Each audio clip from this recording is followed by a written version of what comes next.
Hello everyone. Today I want to talk to you about something that affects all creatives at one point or another, and that is burnout. But more specifically, how to avoid it.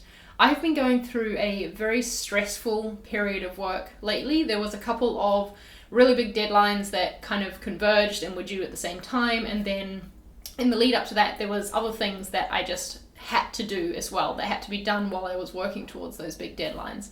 I felt like I had said no and gotten as much off my plate as possible, but there was still too much that I'd committed to, so I had to get through it somehow. So all of those signs point to burnout. You know, when you're overloaded, when you've got too much work and you can't take time to recharge and rest, focus on your health, that's when burnout can happen. Somehow though, I have made it through this process, this busy time, without hitting burnout. So that's what I want to talk about today in this video, is give you some advice for how I got through this busy time avoiding burnout while it's still fresh in my mind, because my deadline was only yesterday. So the first thing, probably the most important, is that you need to be able to recognize when the possibility of burnout is approaching. I kind of had this realization one day when I was looking at my task list. You know, I'd just been grinding through, getting things done day to day, working towards these deadlines. And it kind of hit me one day that, hang on, this is all due at once. I've got to get all of this stuff done in the same time. I don't think I can do this. And I just had that realization. The good thing was that that was a couple of weeks out from the deadline. So I was looking ahead at what I needed to do and figuring out how long tasks would take across that time. So I would say it's really important to be looking ahead at what you're working on. And that's difficult when you're busy because you feel like you can't take any time to stop doing the thing that you're in right now. But you do need to look ahead and just be aware of what's coming and keeping in mind if you can handle it all. Obviously, the absolute ideal would be if I did not commit to these deadlines and things due along the way all at the same time to start with. But hey, I found myself in this situation.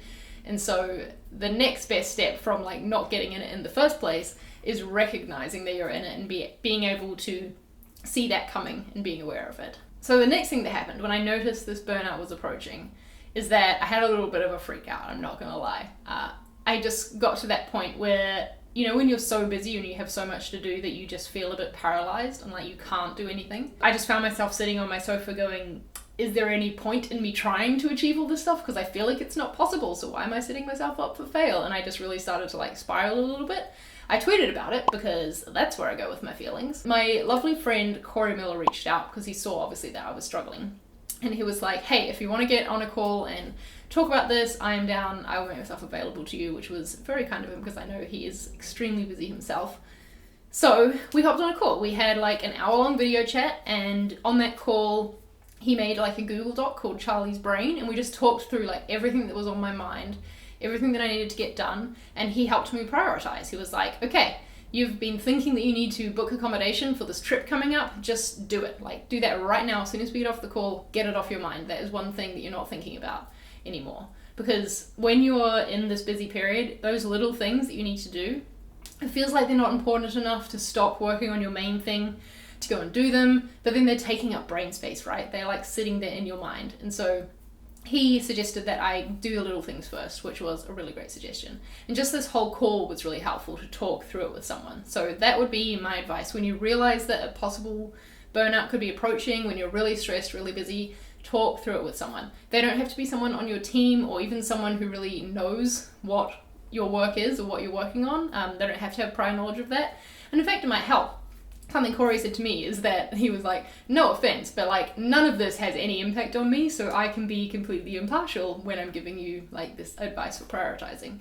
And he's right. So don't suffer through this stress alone. Make sure you're talking to someone about it, and make sure that the people in your life know what you've got going on. Find someone you can do a brain dump with, just talk through everything that you're thinking that you need to do, and they don't even have to have all the solutions. Sometimes just them listening can help. So once I got over my little freak out with the help of Corey, what I did was just get right into planning mode. I had already been trying out calendar blocking, which is something that I've heard about for years, but what it spurred me to try it on was a video from Amy Landino. She did a video about how she uses her calendar to block out time and basically plan her day. So I tried that for a bit, and that was really helpful for keeping me on track and also helping me figure out and learn how long each task I was doing was taking, because if I block out of my calendar 2 hours for it and then it would end up taking me 4, I was like, okay, so now I know that sort of thing that I have to do is going to take me 4 hours, so I've got to account for that.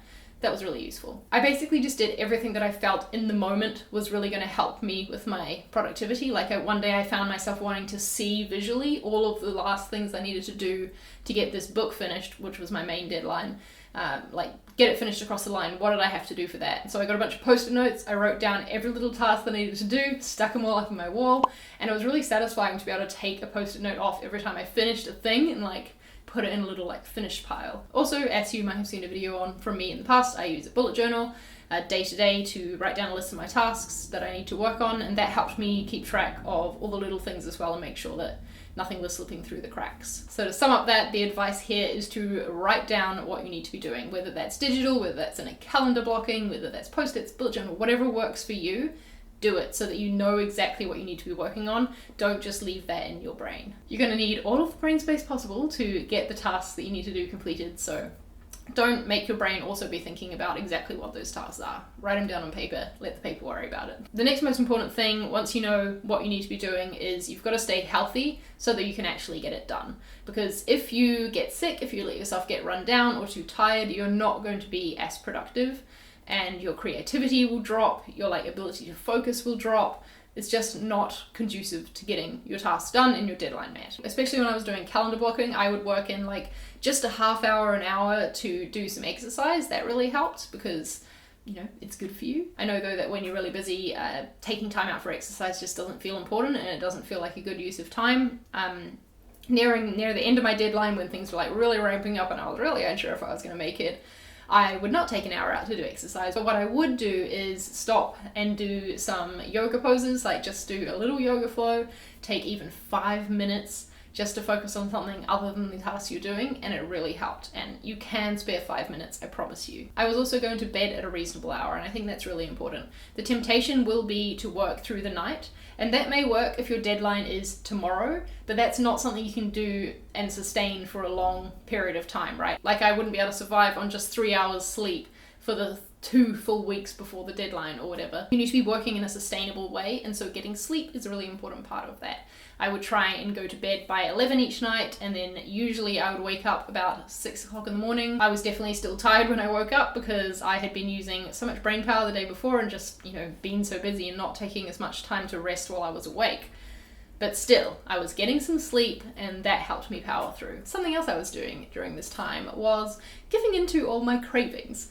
But not in a way that I would sabotage myself, because like I said, health before. But if I was oh, I really feel like I want sushi for lunch, I'd be like, okay, Charlie, you get this task and this task done, and you can have sushi for lunch. So basically I bribed myself. But I don't think there's anything wrong with that. I think that it can suck when you're in a busy time, right? And so any small amount of joy you can bring into your day is going to be worth it for you. I think it's really easy when you're busy to just sit there and eat junk all day because, I don't know, it's comfort food and it's easy access, you don't have to think much about it.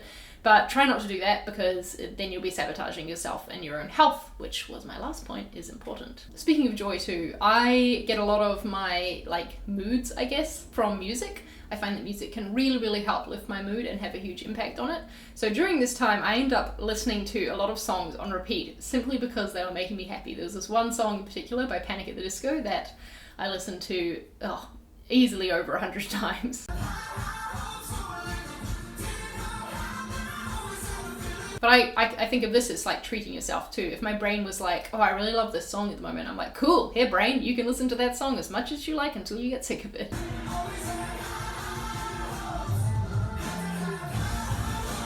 You've got to do things like that to keep yourself going. And so I guess part of this is understanding what does affect your mood and what can lift your mood, and I would encourage you to figure that out right now before you hit a period of burnout. That's not the time to be doing the self-discovery. You want to know what you can go to help lift your mood. For me it's music, for you it might be something else, I don't know. Maybe it's wearing a certain color or something, or I don't know, a particular flavor of green tea, I don't know. Figure out what it is for you that helps lift your mood and make sure you're working that into your day. Okay, my last tip for you, the thing that I was doing over these past few weeks that I think helped me avoid burnout, was taking micro breaks for things that I enjoy doing, for downtime. So for lunch, for example, it would be easy for me to just eat my lunch at my desk and keep working through it. Instead, I would make my lunch and then I would sit at the kitchen bench and I would watch an episode of The Office while I ate. So it was just like 20 minutes to sit and eat and watch a TV show that's pretty mindless, let's be honest, but I love it a lot. And so it was a good break for me, and it energized me to keep going with my work in the afternoon. We're humans and we cannot just keep going at 100% like speed or activity or whatever non-stop. That just doesn't work for us. We need little breaks and things like that.